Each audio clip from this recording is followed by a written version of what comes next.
Nous sommes 4 élèves de terminale ST2S au lycée Joseph Saverne à l'Isle-Jourdain. Nous avons choisi de vous présenter la communication cellulaire. Les jonctions communicantes sont un ensemble de 6 connexines qui forment un connexon.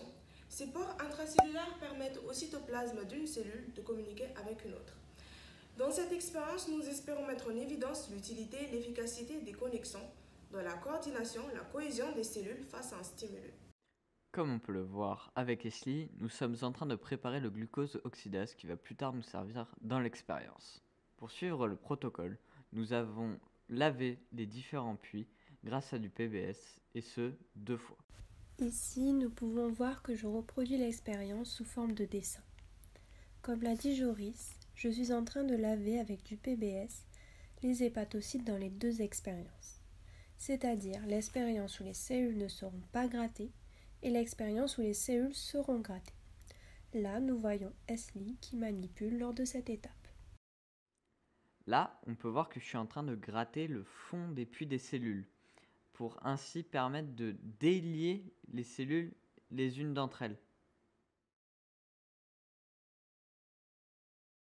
Ici, nous avons toujours Esli et Joris qui mettent 3 gouttes de glucagon au sein de chaque puits dans les 2 expériences. Je reproduis encore une fois cette étape sous forme de dessin.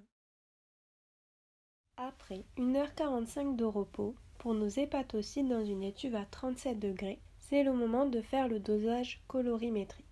Je laisse Joris vous expliquer notre démarche. Merci Julie.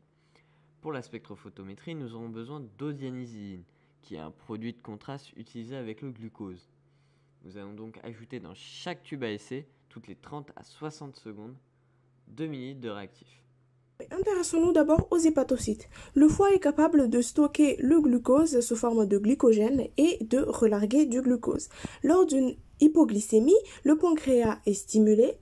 On a ensuite une sécrétion du glucagon par les cellules alpha. Ce glucagon va se fixer sur les récepteurs des hépatocytes qui va entraîner la glycogénolyse. C'est la dégradation du glycogène en glucose qui va être ensuite relarguée par le foie. Suite à l'expérience, plusieurs données s'offrent à nous.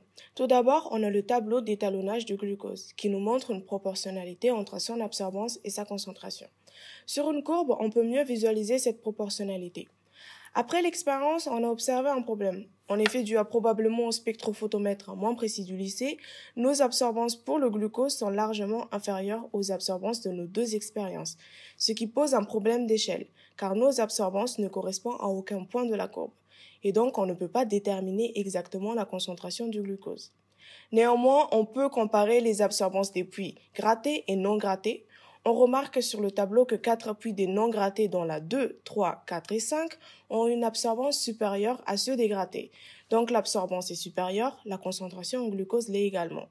Sur les 6 puits, seulement 2 des grattés ont une absorbance supérieure. C'est sans doute parce qu'on a dû gratter un par un les puits, donc certains n'ont pas été très bien grattés.